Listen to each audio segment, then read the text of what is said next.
Onboard the Starship. So, love-hate relationship time again. This thing is amazing. This thing is truly going to be game-changing if it works. But what's interesting is that Elon Musk in the last few days has basically sent out an email. Well, not basically, he did send out an email to all of his staff saying, if this thing fails, then SpaceX will go bankrupt. And that's quite a shock to read something like that. But he said there's no sugarcoating it. If the Raptor engines fail, or if the production, they've had massive production issues with the Raptors, and they've had several very high profile resignations at SpaceX over the last few months. But if this thing works and takes off, and we've seen Starship already, do a takeoff and suborbital hop and come down and land successfully after multiple times when it didn't. One time it came down, kind of stuck the landing, and you thought this is great, but then there's a little fire, and then it kind of blew up a few minutes later. But they have stuck a landing now. This is a whole order of magnitude again above that, because what they're doing now is building something that's bigger than a Saturn V. This thing's over 390 feet tall. Saturn V was 383 feet tall, so this is going to be the largest rocket ever to take off. In terms of the thrust capability, in terms of launch capability and what it can deliver to orbit, you're looking at over 100 tons to orbit. Now, the reason it's got to be successful for SpaceX is the hate part of my love-hate relationship. As an orbital delivery vehicle, as a way to get back to the moon, etc., a way to go to Mars, this is incredible. This is a phenomenal thing. But if it's going to be used to launch hundreds or thousands of Starlinks at a go, which is what the whole business model is based on, and they're saying they're going to have Starship launches every 2 weeks. Like, that is an astonishing turnaround that we've not seen even in the height of the Mercury, Gemini, Apollo era, anywhere near that. A rocket the size of a Saturn V taking off every 2 weeks. This thing can launch over 100 tons to orbit. Now, if you think about the whole debris issue, and we'll come on to that in a minute, it's it's a catastrophe waiting to happen in some respects, but then in other respects, it's an incredible game-changing step forward. So we're hoping that this is going to, come online, and, we'll talk about its potential launch in the next year. In the last year, though, they finally stacked it, and that's the image that you can see on the screen now. They finally got it all kind of configured and stacked, and there's been a lot of testing. They're doing what they call static fire testing all the time. Going back to what Terry was saying about the James Webb, you've got to test everything. You've got to shake it, you've got to bake it, you've got to thermally cycle it, you've got to basically static fire it, which is fire all the engines and keep it locked down to the pad, as it were.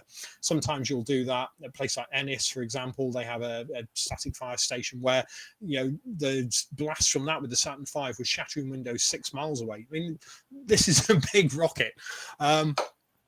Let's hope it works. But half of me wants it to work really well, and half of me is really terrified of what the future may bring with it. I don't know what your thoughts are, Terry, but... Yeah, we agree absolutely on the Starlink thing. But to be fair to Musk, now, he is not the only culprit. There are others that have plans to do more or less the same thing. So it's not as if he is the only person who is actually polluting space. And that again is another topic, and we'll be touching on that on the space debris thing. But yeah, you have to wish him success in this. I mean, this thing, I forget the exact details, but it'll be over 6,000 tons when it's fully loaded with fuel and the whole thing takes off. 6,000 tons rising straight up into the air. That's about double, more than double, I think, what the Saturn V it's about double the Saturn launching. V, yeah. 29 minimum and up to 33 Raptor engines on the beast is the only thing I can call it, really. And capable of putting 150 tons into low Earth orbit and 100 people up into orbit. I mean, this is like sort of the jump from the Wright brothers up to the Douglas DC-3 and then up to the jumbo jet. Yeah. I mean, it really is a phenomenal increase in capacity. Where he's going to put 100 people, apart from taking them to Mars, I don't know, but that is his designed capacity. And when we talk about going to Mars in the future, no doubt that'll be one of the main things that we will be considering. But yeah, it is remarkable. Just to look at another thing that you were talking about there, static testing, that to static test that with the full 33 engines going, I would like to be within 10 miles of it.